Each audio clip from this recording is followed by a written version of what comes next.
আসসালামু আলাইকুম ওয়া রাহমাতুল্লাহি ওয়া বারাকাতুহু নাহমাদুহু ওয়া নুসাল্লি আলা ওয়া রাসূলিহিল কারীম আম্মা বাদ।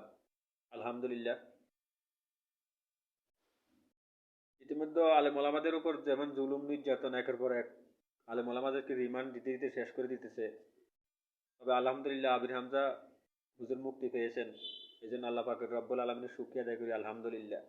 আল্লামা মামুনুল হকের মুক্তি যদি দিত তাহলে আরো বেশি খুশি হতাম।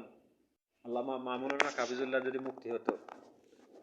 ইতিমধ্যে বাংলাদেশ জামাত ইসলাম ডক্টর শফিকুল ইসলাম মাসুদ ওনাকে গ্রেপ্তারের নির্দেশ দিয়েছে জালেম শাসক। যদিও শফিকুল ইসলাম মাসুদ ভাইকে যদিও গ্রেপ্তার করা হয়, কিন্তু যত তোমরা জুলুম নির্যাতন করো, আল্লাহ রাব্বুল আলামিন কোরআন কারিমে বলেছেন, ইন্না বাদশা রব্বিকা লাশাদীদ, আমার দরা বড় মারাত্মক দরা। আমি যুগে যুগে ফেরাউনকে ধরেছি, যুগে যুগে হামানকে ধরেছি।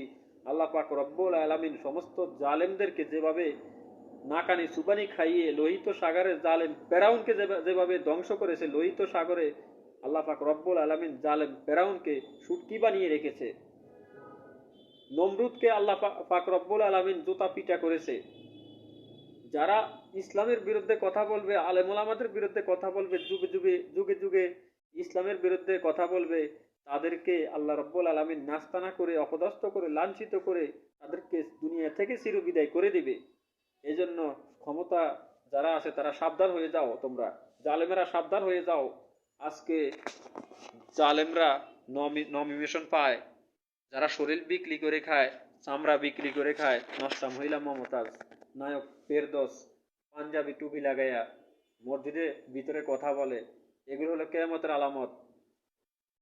সারা বছরে নামাজের খবর নাই, নির্বাচন যখন আসে তখন মাথায় টুপি, তারপরে গায়ে পাঞ্জাবি, এগুলো হলো একমাত্র ধর্ম, আসল ধর্ম ব্যবসায়ী। এদেরকে চিনে রাখতে হবে, এদেরকে সমাজ থেকে বয়কট করতে হবে।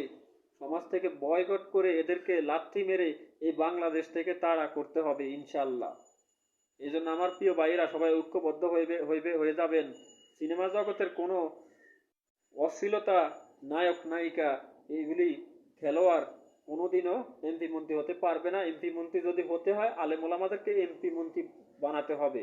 এমপি মন্ত্রী আলেম ওলামাদের তারা যোগ্য, তারা আলেম ওলামারা হলো একমাত্র এমপি মন্ত্রীর চেয়ারের যোগ্য। ওই সমস্ত লম্পট কুলাঙ্গার নষ্টা মহিলাদের মতন যারা শরীর বিক্রি করে খায়, চামড়া বিক্রি করে খায়, এগুলিকে সমাজ থেকে বয়কট করতে হবে। এই নষ্টা মহিলা মমতাজ যারা রাতারাতি পর পুরুষদের সাথে কাটায়, এগুলো হলো কিয়ামতের আলামত। এগুলো এমপি মন্ত্রী হবে না, এগুলো এমপি মন্ত্রী এদেরকে বানানো যাবে না। এদেরকে লাথি মেরে বাংলাদেশ থেকে বিতাড়িত করতে হবে। নষ্টা মহিলা তাসলিমা নাসরিনের মতন এদেরকে বয়কট করতে হবে সমাজ থেকে ইনশাআল্লাহ। সবাই ঐক্যবদ্ধ হয়ে যাবেন। আসসালামু আলাইকুম ওয়া রাহমাতুল্লাহি ওয়া বারাকাতুহু।